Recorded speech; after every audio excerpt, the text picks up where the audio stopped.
এভাবে ডিম ভাজি খেয়ে দেখুন, অনেক মজা লাগবে। খুবই সামান্য কিন্তু অসামান্য স্বাদ। প্রথমে নিয়ে নিচ্ছে এইখানে কিছু পেঁয়াজ কুচি। এটা কোনো মাপ নাই, যে যেমন চাই তেমন নেবে। তারপরে আমি আমার স্বাদ মতো এখানে নিয়ে নিলাম একটু মরিচ কুচি, সাথে দিয়ে দিয়েছি কিছু ধনেপাতা। আর এরপর পরে দিয়ে দিয়েছি একটা টমেটো একেবারে চিকন করে কাটা, একেবারে কুচি কুচি করে কাটা। যতটা কুচি হবে ততটাই ভালো লাগবে। দিয়ে দিচ্ছি সামান্য একটু লবণ, আর কাঁটা চামচের সাহায্যে এইখানে খুব সুন্দরভাবে এটা কচলে কচলে মেখে নিচ্ছি। আপনারা যদি চান হাত দিয়েও খুব ভালোভাবে মাখাতে পারেন। এখানে ম্যাগি মশলা, নুডলসের মশলা এগুলো দিলে পারে আরও বেশি মজা হয়। আমি কিছুই ব্যবহার করছি না, এটা এমনিই ভালো লাগবে। এরপরে আমি এখানে ডিম ভেঙে দিচ্ছি। আমি 2টা ডিম ব্যবহার করেছি। আপনারা যদি চান ইচ্ছা করলে একটা ডিম বা আরও বেশি দিয়ে খেতে পারেন। আমি এখানে 2টা দিয়েছি, কেননা এখানে 2টা ডিমের পরিমাণ অনুযায়ী আমি সব কিছু নিয়েছি। এরপরে আমি খুব ভালোভাবে ডিমটার সাথে আমার টমেটো, পেঁয়াজ, মরিচ, ধনেপাতা কুচিগুলো খুব ভালোভাবে ফেটিয়ে মেখে নিচ্ছি।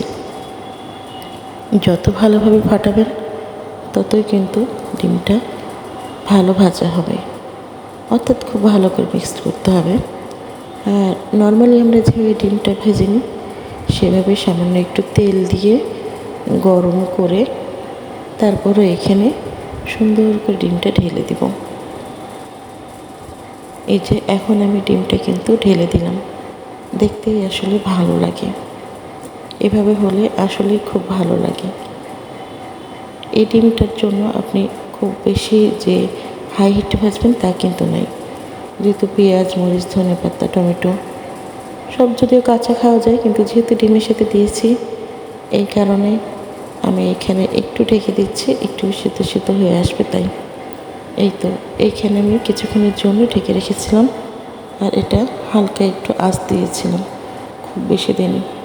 তবে একটা রিস্কের ব্যাপার কি, এইটা পাটিসাপটার মতো জড়িয়ে জড়িয়ে তুললে ভালো হয়। আমি আর আসলে জড়িয়ে জড়িয়ে উঠানো হয়েছিল না, একবার উঠাইতে গেছিলাম। একবারে উঠাইতে গেলে এটা অনেক সময় ভেঙে যায়। তো যাই হোক, আমি ডিমটা একটু ছড়াই ছড়াই দিয়ে আবারও কিছুক্ষণ ওই দিকে ঢেকে রেখেছিলাম যে আর একটু ভালোভাবে টান হোক। তো এরপর এই যে উল্টাতে যে এটা আমারই ভুলে, যেহেতু আমি ভালো করে পারি না, একটু ভেঙে গেছে, অসুবিধা নেই।